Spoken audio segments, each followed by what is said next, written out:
Are you curious about bodies, pleasure, and possibilities? And what about curious about what others are up to on the planet when it comes to pleasure, sex, and play? Have you considered what pleasure can do for your life, your body, and your bank account? Do you know something magical, delightful, and out of this world orgasmic is not only possible for you, but totally available to you? If you're ready to be the magical, sexual, sexy beast you know you can be, and you just need the tools to get there, you're in the right place.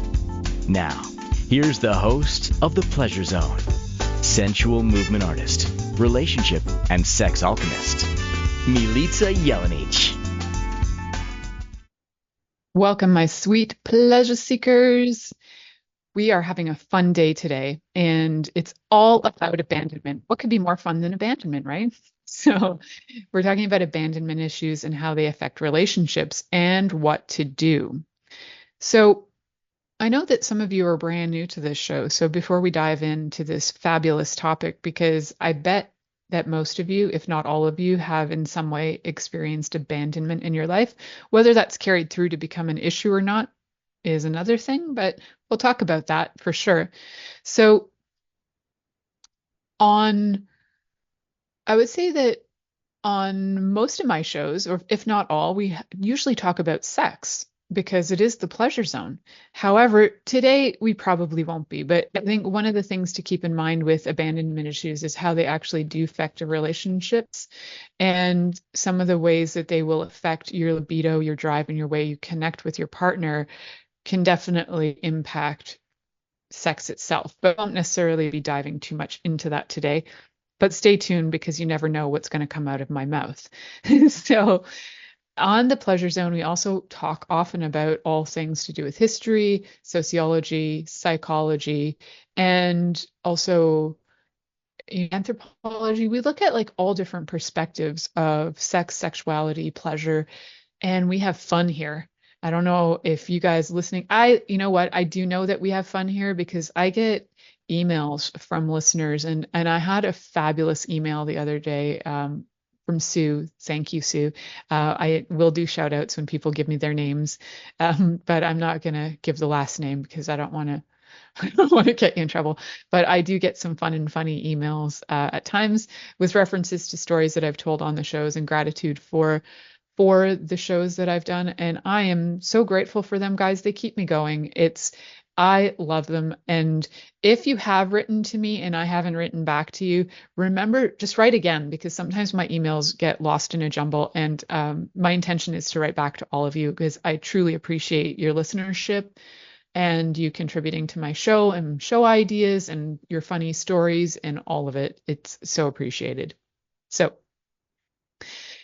you can always go back and listen to the well over 400 episodes that I have as well that you can find on, you name it, every platform that has a podcast and or that streams video as well. So you can find well over 400 episodes about every topic you can imagine that goes from kink to healing to the energetics to relationship stuff. And today is very much relationship oriented around abandonment issues and how they affect relationships and what to do. I think what we need to get really clear on first is what are abandonment issues? You know, it's a word that people toss around a lot, a phrase that gets tossed around a lot of, well, I have abandonment issues. Okay. So one thing is that you might not have abandonment issues. Abandonment issues can run pretty deep. So let's kind of decipher between what is abandonment issues and what is feeling lonely and what could actually be an antisocial personality going on where you don't want to be around people. That can also occur. So if you do not feel like you're a very social person and you don't really want to be part of or included in society in any way, you might retreat. And in your retreat, you might actually blame others for not being included. I know that I have done cute things like that in my life where I have assumed I'm not included if I haven't been specifically asked to be included. Or, you know, there's a thing, and I've read that this is true for a lot of neurodiverse people, is that you can feel abandoned in general situations where, say, for example, somebody says, "Hey, there's a party next week," and you're like, "Oh, that's nice," but you were in the room when they announced it, but you don't assume, as a neurodiverse person, you don't assume that necessarily you're invited. So that can make things awkward because whoever is doing the invite probably didn't realize that this was a general thing. So here you are feeling abandoned, and you might actually retreat into society, like from society, and kind of hermit yourself and just go, well, nobody's inviting me, so I'm going to ignore everybody and I'm going to be in solitude. Now, there is solitude that is healing. And then you can also be in solitude from resentment, fear, and pushing people away and creating abandonment by others. And then you can also be in solitude where, your nervous system is calm, you feel cool, collected, you feel at ease with yourself, and you enjoy your own company. That's different. And you can be hermiting and feel very calm, cool, collected, and your nervous system is regulated, or you can be retreating and being a hermit and being resentful. Your nervous system is on high alert. You're in fight or flight, or you're frozen, and you're not really able to deal with humanity. So sometimes you might be in retreat and feel calm, cool, and collected, and you can go out into society when you're required to, but you also feel just fulfilled by your own presence and hanging out with you, nature, and the universe. And there's fulfillment in that. And then so you really need to look at it as from like, how are you responding to feeling abandoned? Are you actually abandoned? Are you retreating purposefully? Because that sometimes happens. And so check in on that too, because a lot of times people who think they have abandonment issues are actually pulling back and retreating on their own. And so it's one of those, I'm going to abandon you before you can abandon me. And then I win because it's like a competition. So that, guys, that doesn't work. So part of when you've got abandonment stuff going on, and I think one of the questions too is like, where do abandonment issues come from? So we kind of know the difference now between like, what is abandonment and what is retreating? And are you abandoning others so that you don't get abandoned yourself? So you feel like you're the winner. I'll just ignore you and I won't connect with you because that makes me vulnerable. And then you can reject me and then I'll feel abandoned. And then that cycle goes on and on and on in insanity and in infinity. So what actually is abandonment issues? So they tend to stem from traumatic events. And a lot of the traumatic events that would create this they're usually pretty big life events. They're things like where somebody might have died, or there might be even things where there's divorce. So generally it's traumatic. It can be death, it can be feeling deserted by, whether it's a parent dying, or whether it's whoever's looking after you, or a friend, or even a sibling, or all of that. Even feeling neglected is an abandonment issue, or not seen and not heard. All of that creates abandonment issues. So you can even feel that from peers if you're feeling like nobody ever pays attention, and if you're trying. And sometimes too, it's good to check in on the energy of like, are are you abandoned? Are you truly being abandoned? And sometimes what that will create in somebody is like a neediness and an overcompensation to like uh, try and be lovable. So then you overwork it, you overdo things to try and be loved. And then that gets exhausting. So then you stop trying to overdo all the things that were getting you to be loved. And in response, then people think you've changed, but really you're actually tired of overcompensating and trying to be a people pleaser. So a lot of times with abandonment issues, people pleasing is one of the solutions, or tend to look at that as like an unconscious solution. I'm going to people please because if I do really nice things to people or for people, they're not going to leave me. And that is not sustainable. So what ends up happening is you get really exhausted by trying to please other human beings, because ultimately you cannot please all human beings. And I'm reminding myself of this. It's a really important thing to keep in mind is that you cannot please everybody all the time. You can barely please yourself, probably. So, you can always check in and just see like what would be the kindest thing for, like what can I contribute to the universe right now, on a whole? Like how can I be of service to the world? Or service can be a funny word too, because it makes you feel like a servant and a slave, but how can I do and be kindness in the world, right? That can kind of get you out of putting the focus on people as the solution to your abandonment. I'm kind of jumping ahead on this, but that's how my brain works. Welcome to ADHD and the pleasure zone. So we're gonna haul that back and look at like what actually causes abandonment. So abandoning, essentially, I'm not really off track, but I'm gonna just help you understand where this is going. Is that ultimately a parent will die, a child will die. There's probably going to be certain levels of neglect or feeling neglected because people can't fulfill all of your needs. Ultimately, most people, if you're relying on somebody else to fulfill you, you are going to feel abandoned because we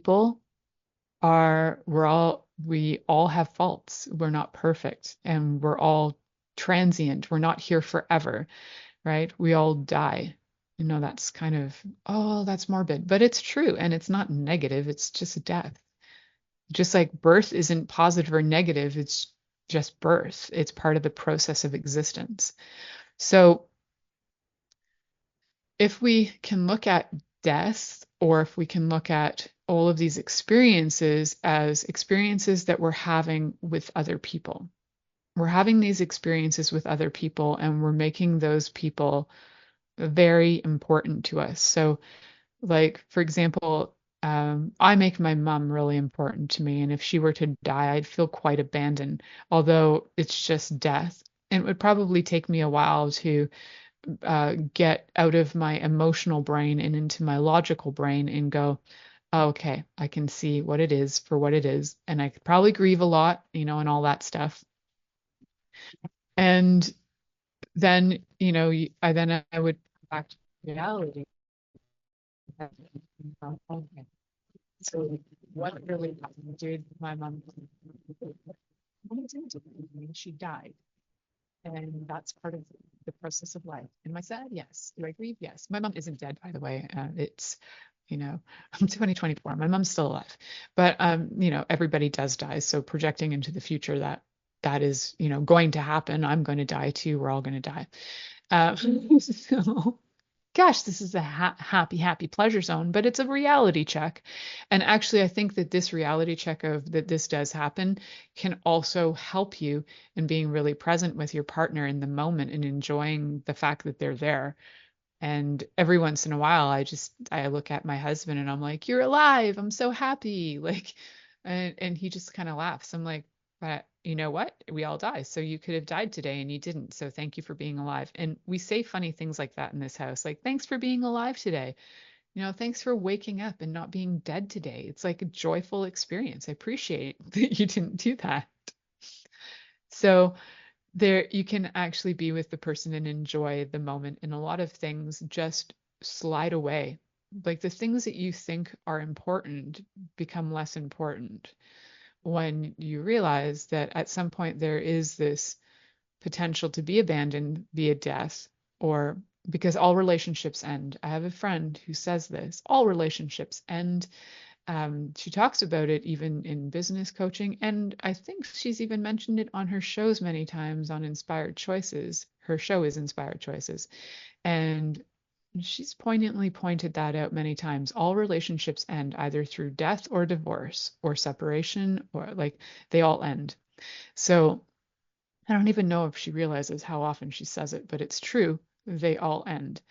So what we need to do is get in reality check about how are they ending, and then how are we responding is more important, because they all do end. How do we respond? Do we respond as though it is traumatic and that we're abandoned, or can we see it in a different way? So if you can see it in a different way, you might not feel so abandoned all the time. And we'll talk about some options there. You're listening to the Pleasure Zone here on Inspired Choices Network, and we'll be right back after this commercial. Are you secretly a voyeur, wondering what's going on in other people's sex lives? What if now is the time for a totally different sexual evolution? Are you interested in people who are pioneers of different sexual and pleasurable practices? Lean in now with Milica Jelenic, where she will entice you and your body to know your own pleasure zone. On the Pleasure Zone radio show with sensual movement artist Milica Jelenic, you'll receive tools, inspiration, and a foundation to allow yourself to receive more in your sex life, and quite possibly other areas of your life as well. Listen for the Pleasure Zone with Milica every Monday at 8 p.m. Eastern Time, 7 p.m. Central Time, 6 p.m. Mountain Time, and 5 p.m. Pacific Time on InspiredChoicesNetwork.com.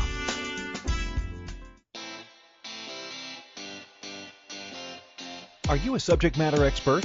Are you here to share your expertise with an audience waiting to hear from you in only the way you can deliver? Are you ready to have your voice amplified across the airwaves? Inspired Choices Network has a global radio platform streaming to millions of people across the world. Professionally produced and supported by an accomplished team every step of the way, you can broadcast from anywhere in the world, knowing your voice matters, and we ensure it is delivered with ease and efficiency. Eager to hear your message, the world awaits. Contact us today to become an Inspired Choices Network radio host. Email become a host at inspiredchoicesnetwork.com. This is the Pleasure Zone with sensual movement artist Milica Jelenic. To participate in the program today, join our live studio audience in our chat room at inspiredchoicesnetwork.com. You can also make the choice to ask or comment by email. info@milicajelenic.com. Now, back to the program. Welcome back, my sweet pleasure seekers. Today we are talking about abandonment issues and how they affect relationships and what to do about it. So I know abandonment issues is, terminology that's been popping around the internet a lot. I hear it a lot in my child's friend group. People talk about abandonment issues. I've talked about my abandonment issues before. I was in therapy for years, well over a decade, all based on the basic stuff was all to do with abandonment. And then what all these other things resulted in were things like anxieties and different mental health stuff that happened. And really grateful for all the work and all the people that worked with me to help me through that. And now being able to see abandonment in a little different way, I'm going to be able to share with you guys what I have done to help to not feel so abandoned. Although every once in a while it creeps up. I can't say I'm perfect, but it'll creep up randomly.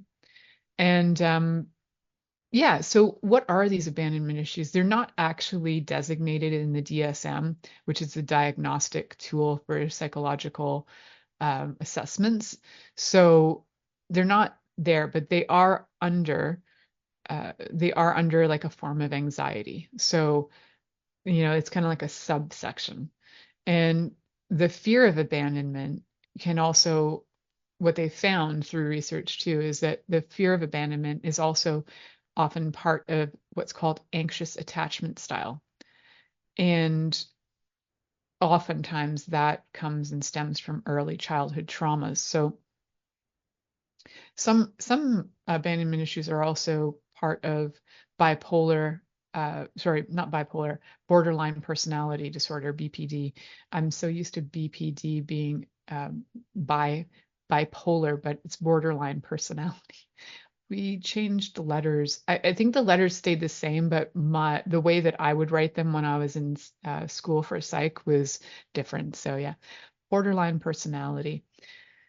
So what can we do? Like if somebody's experiencing any of these anxieties, these abandonment issues, anxieties, what can we do? And, sometimes these can lead to like deep, deep depressions.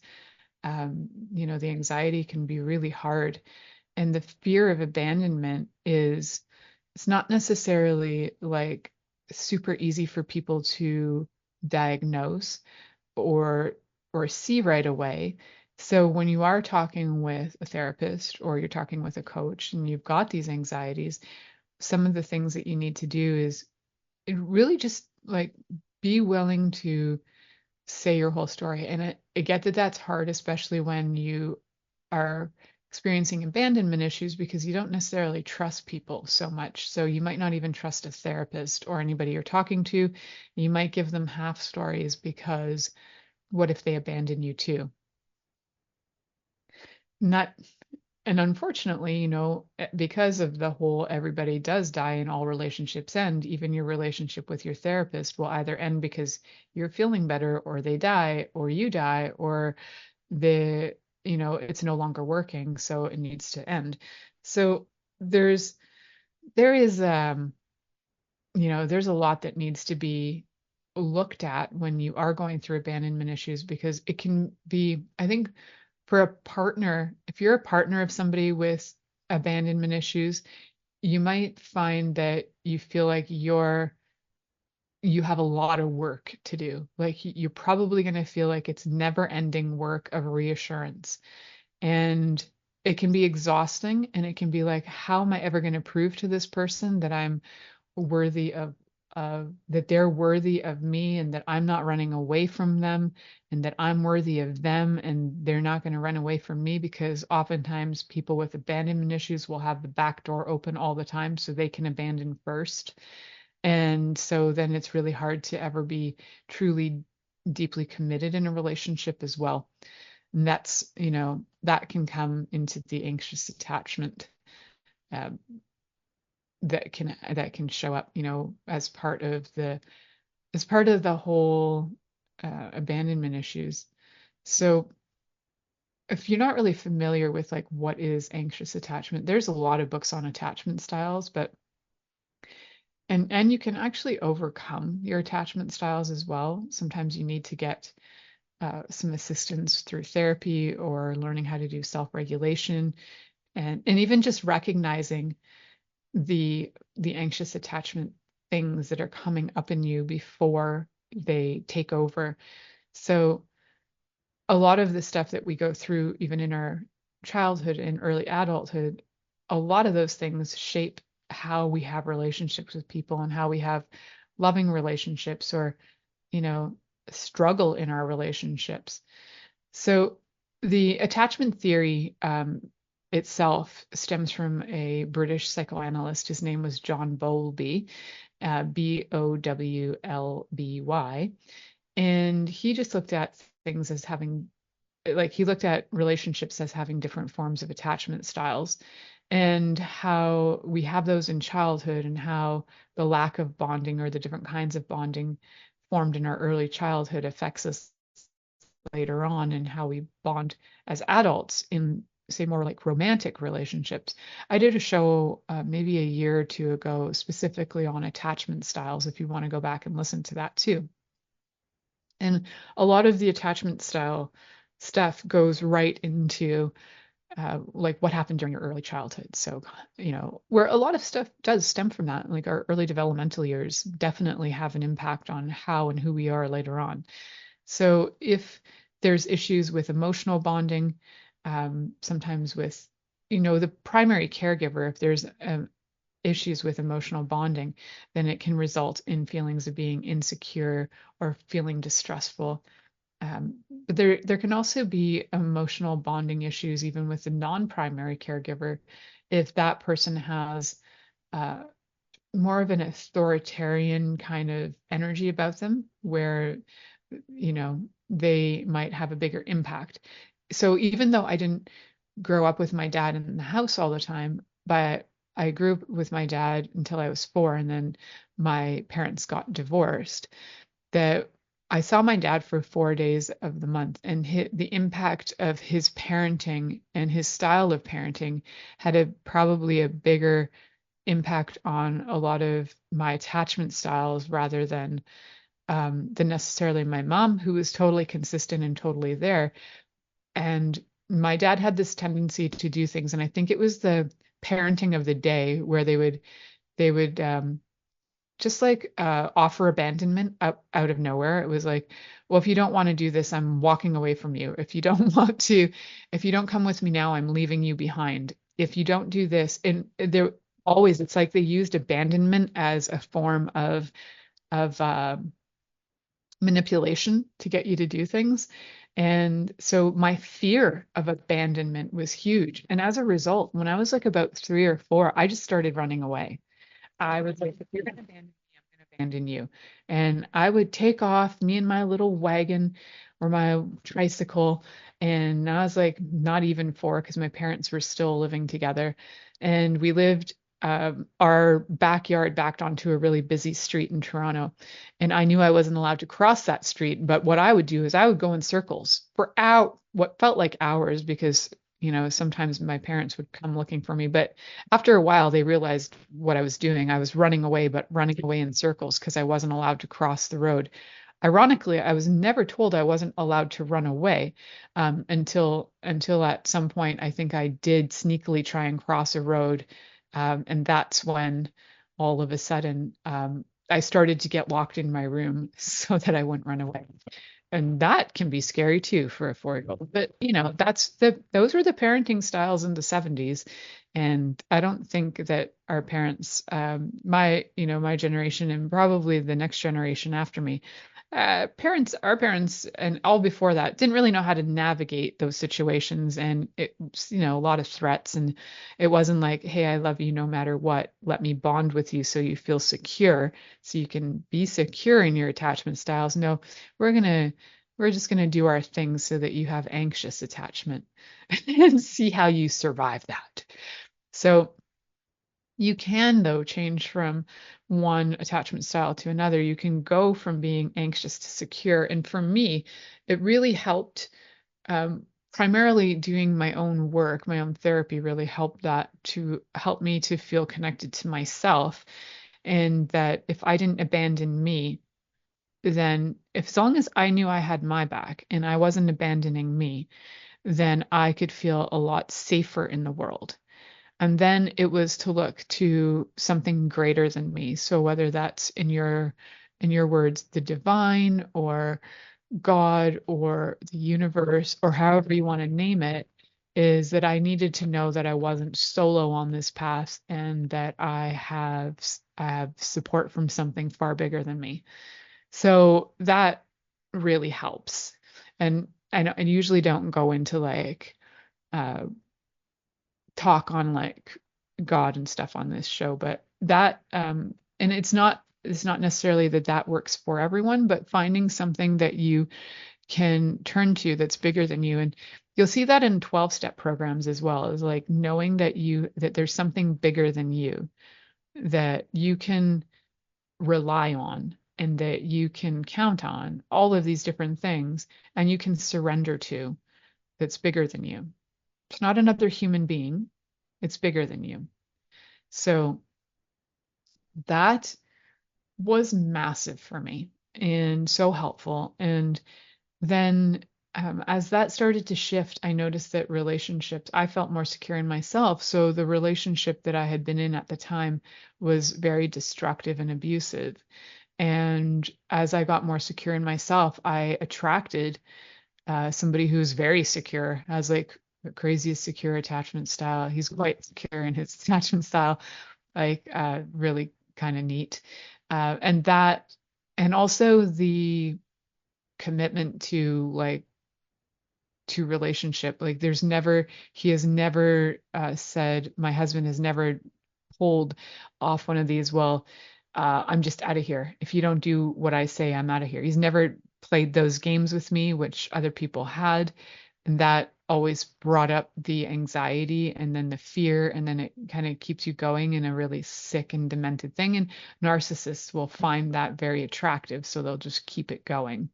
So how do we turn it around is that we absolutely have to find secure attachment with ourselves and secure attachment between ourselves, and it's really helpful. And I mean, I find it really helpful to have secure attachment with something bigger than me, like God. So divine, God, the universe, you name it, having that secure attachment there, that ripples out to everywhere. So yeah, something to consider. It's not something they write about in the medical books, but it definitely helps. So we're going to talk a little bit more about how abandonment affects your relationships, what it does, because it can have a really nasty impact. So we're going to look at what it can do, and then we're going to look at, if we change it, what are the results of changing it when we come back from this commercial break. Are you secretly a voyeur, wondering what's going on in other people's sex lives? What if now is the time for a totally different sexual evolution? Are you interested in people who are pioneers of different sexual and pleasurable practices? Lean in now with Milica Jelenic, where she will entice you and your body to know your own pleasure zone.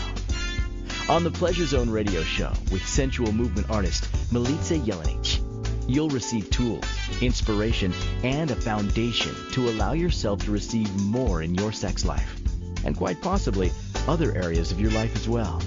Listen for the Pleasure Zone with Milica every Monday at 8 p.m. Eastern Time, 7 p.m. Central Time, 6 p.m. Mountain Time, and 5 p.m. Pacific Time on InspiredChoicesNetwork.com.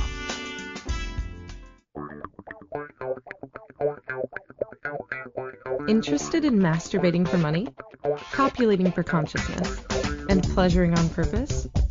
21 Days of Sexual Magicism with sensual movement artist Milica Jelenic is an exploration of tools, processes, and actions that you can use to create more for your life, your body, your money inflows, and so much more.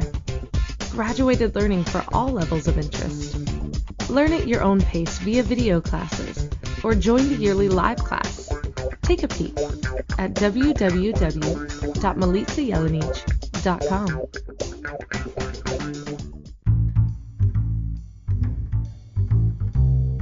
How wonderful would it be to carry your favorite Inspired Choices Network host with you throughout your day?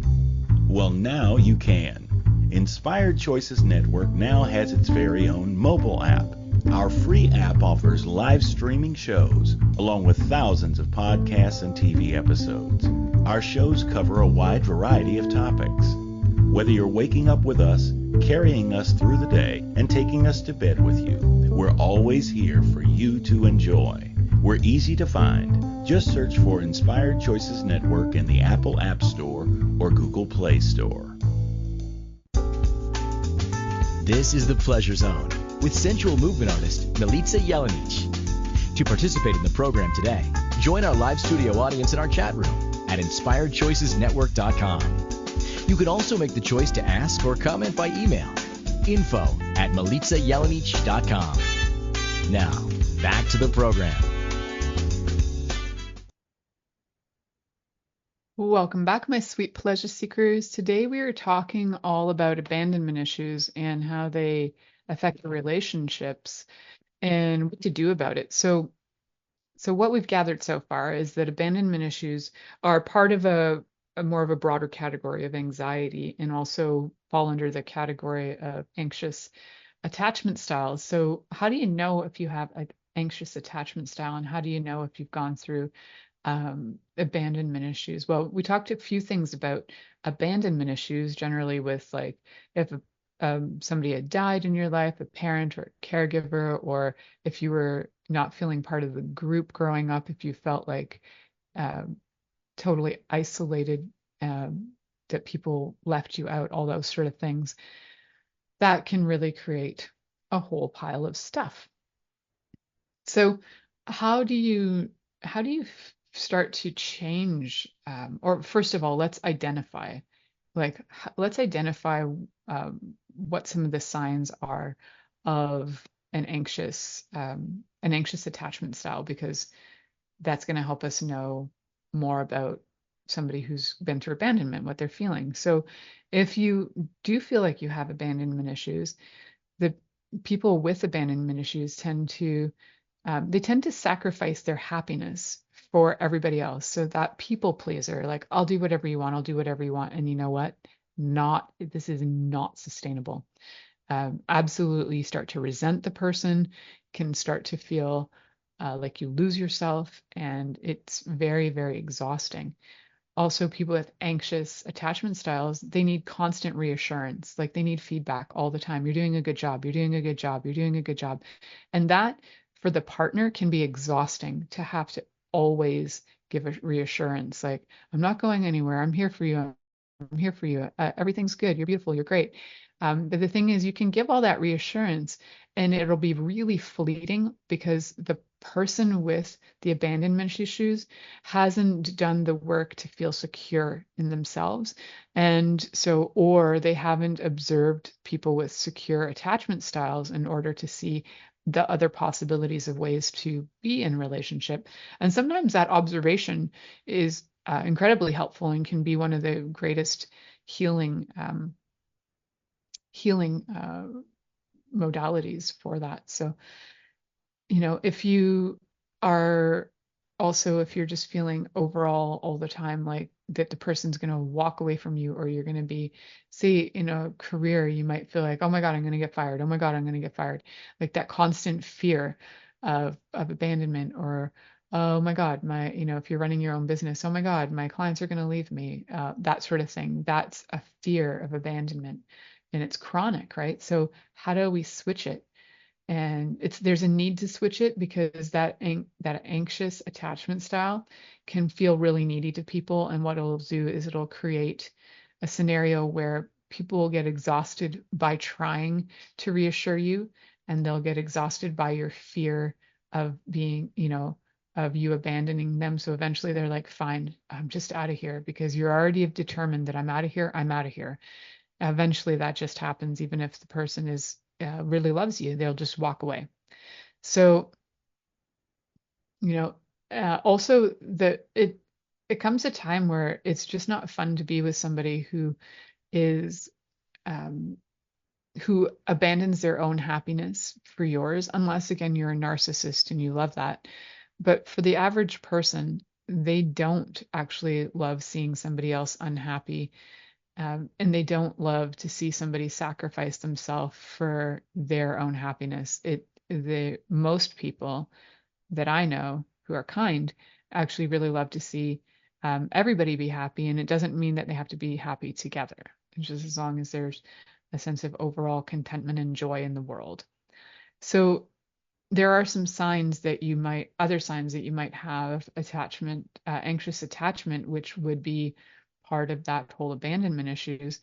And a lot of them are just like that absolute fear of rejection, fear of abandonment, having low self-esteem, not really knowing yourself, being really codependent, just thinking that you're not lovable, like nobody loves you and you're not lovable.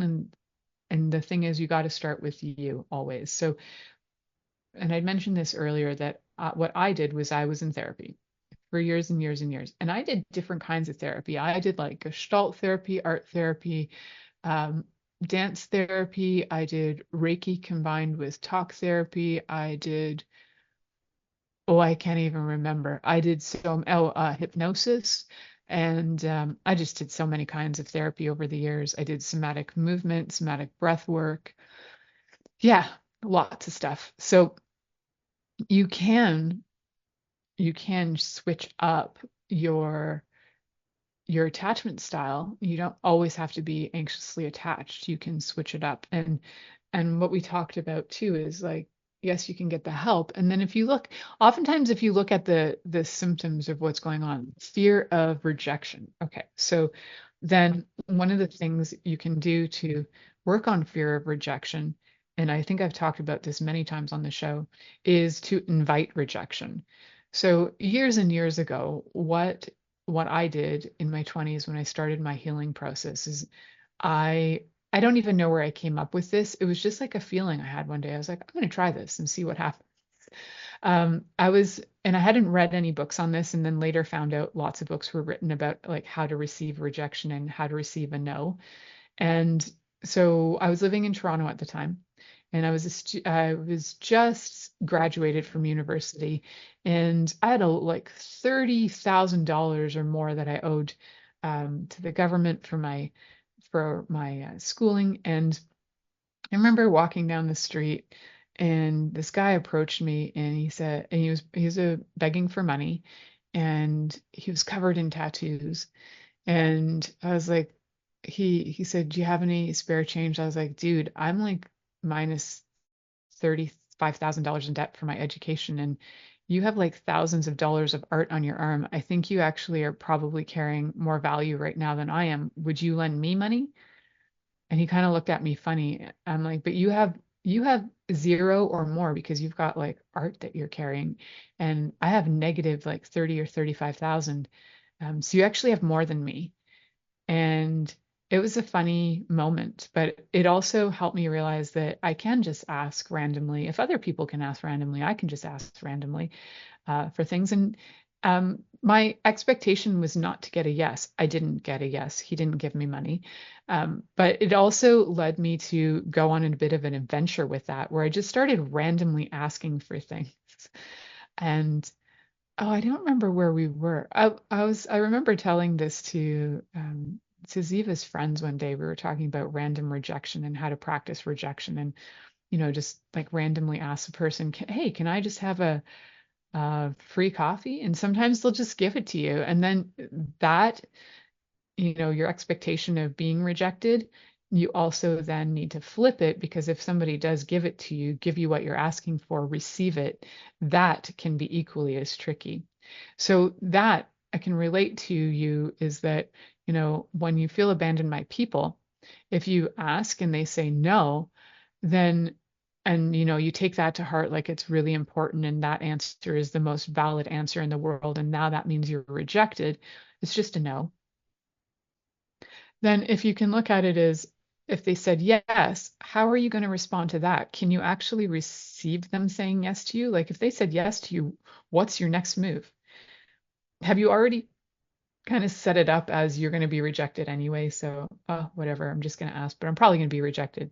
What if any answer is possible? Like they might say yes, they might say no, but you're just like waiting with excitement and elation for any answer, like yes or no. I'll take either. It's great. Sometimes just having the interaction is great. So no's can feel like an abandonment, but they might not be. They might be an invitation to open a door to something else. Like somebody says no one place, try another door, try another door, try another door, try another door. And practicing those no's for me was really great for helping me get out of abandonment and change my perspective, I guess, on abandonment. Because every once in a while I can still get silly and little and get into abandonment, and then remind myself, and then I'll check into and be like, how old am I right now? Oh, I'm 4. Oh, I'm 4 and I feel abandoned. That's adorable. Look at me. Am I actually abandoned? No, I'm not. All right. Now what do I need to do? I need to go and reconnect and get to my center, which I talked about on a show back in August, about the center of relationship. So what is your center too? If you're feeling abandoned, you need to go and find what your center is and go back to that. And every time you do go back to that, you won't feel abandoned. Because your tendency, if you are abandoned, is that you're going to end up either creating more abandonment by pushing people away, by being extra needy, by being overcompensating, and then stopping the overcompensation. So then all of a sudden, all these great things you were doing that you got tired of doing, now you're not doing them. So the people don't even know you anymore, and they're confused by the whole relationship. So if you don't feel worthy of love, or if you don't feel like anybody is going to ever receive you or be friends with you or anything like that, the key thing to do is look at the scenario of where you've given yourself proof of that. I have proof that, and I love the work of Byron Katie for this. Is it true? Is it true that nobody loves you? And then you have to find the proof of that. And usually, even in that moment, it's really hard to find the proof of that because you probably are going to find one person that does love you. And then the rest of those questions just fly out the window. So we're going to look at some more other ways to flip around, especially the anxious attachment and being able to feel less abandoned, more received by yourself, being received by you via you, and being received by the divine, the universe, whatever you'd like to call it. So we're going to talk more about that when we return from this commercial break. You're listening to The Pleasure Zone here on Inspired Choices Network, and we'll be right back. Are you secretly a voyeur, wondering what's going on in other people's sex lives? What if now is the time for a totally different sexual evolution? Are you interested in people who are pioneers of different sexual and pleasurable practices? Lean in now with Milica Jelenic, where she will entice you and your body to know your own pleasure zone. On the Pleasure Zone radio show with sensual movement artist Milica Jelenic, you'll receive tools, inspiration, and a foundation to allow yourself to receive more in your sex life, and quite possibly other areas of your life as well. Listen for the Pleasure Zone with Milica every Monday at 8 p.m. Eastern Time, 7 p.m. Central Time, 6 p.m. Mountain Time, and 5 p.m. Pacific Time on InspiredChoicesNetwork.com. This is the Pleasure Zone with sensual movement artist Milica Jelenic. To participate in the program today, join our live studio audience in our chat room at InspiredChoicesNetwork.com. You can also make the choice to ask or comment by email, info@MilicaJelenic.com. Now, back to the program. Welcome back, my sweet pleasure seekers. We are flipping the abandonment today, and we are also really, when we're flipping abandonment, what are we doing? We're finding secure attachment with ourselves and between ourselves and the universe, or sometimes it's just yourself. If you're agnostic or if you're atheist, this can still work for you. Just connect with you. You might connect with nature. You might connect with something that you identify as bigger than you. So it's that just knowing that you're not the biggest of the big, that you actually have there's more in the universe that you can be part of and count on. So what do we do for flipping it around, right? So I think I really do love the work of Byron Katie for this, where she asks the 4 questions. Is it true? How do I know for certain it's true? Without that thought, who would I be? How would I feel? And then she flips it 180 degrees. So when you've been telling yourself stories repeatedly all your life, like, I'm not lovable, nobody's ever going to love me, is it true? So let's start there. Is it true that nobody loves you? And now, if you can truly find that nobody loves you, like not a single person in the universe loves or ever did love you, I'm really sorry, because that's really, really sad. And there may be a few of you out there that have truly experienced that. And if you need to chat, you know where to find me through milicajelenic.com. And when you can't find that proof, it can be really hard. But there are ways to bring yourself back to finding where you are loved and where you have, whatever the story is you've been telling yourself. I think even in the most dire situations, there's a way to flip it. So, I've heard of people going through, decades of being imprisoned and being able to use their mind to just keep themselves on track and be able to not go insane or be suicidal or anything like that. The mind is amazing. It also doesn't rule us. We can also observe our mind, so we don't have to let it take over and take control. We can observe it and go, well, that's an interesting thought. Look at that. Oh, I just had a really fantastic thought there that I thought I was not lovable. Oh, that's cute. Is that true? Maybe not. Oh, it's not. Oh, there's proof that somebody actually loved me. And it's also helpful then knowing love languages, because for a long time, I didn't realize that my mom loved me. I also thought it was just part of her neurodivergence that she couldn't show love, but it wasn't that. It was that she was showing me love, but not in the way that I like to receive love. So I'm very touch oriented, and my mom is very much the opposite. So when I could start to see that her love is from acts of service, and that, her coming over with a cantaloupe, like, for example, yesterday, coming over with a cantaloupe for dessert is like an act of service. Or like, hey, I'm going to take your tomatoes and turn them into sauce, whether I asked for it or not, makes her happy. And she's doing an act of service for me. So that's her way of showing love. So when you know people's attachment styles, when you know their love languages, when you know yours, number one, that can really help in being able to know a few things like, are you loved?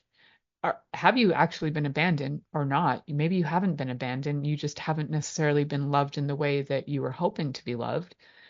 And then through all that self-discovery, and I do encourage you to do work with this with somebody, because navigating it on your own is quite tricky, and it can also feel incredibly lonely and like you're being abandoned. So finding either a therapist or a coach, if you love listening to me and you would like me to work with you on that, absolutely connect with me. I always give everybody 30 minutes for free if you want to see if we jive, and if you want to work with me, we can do that.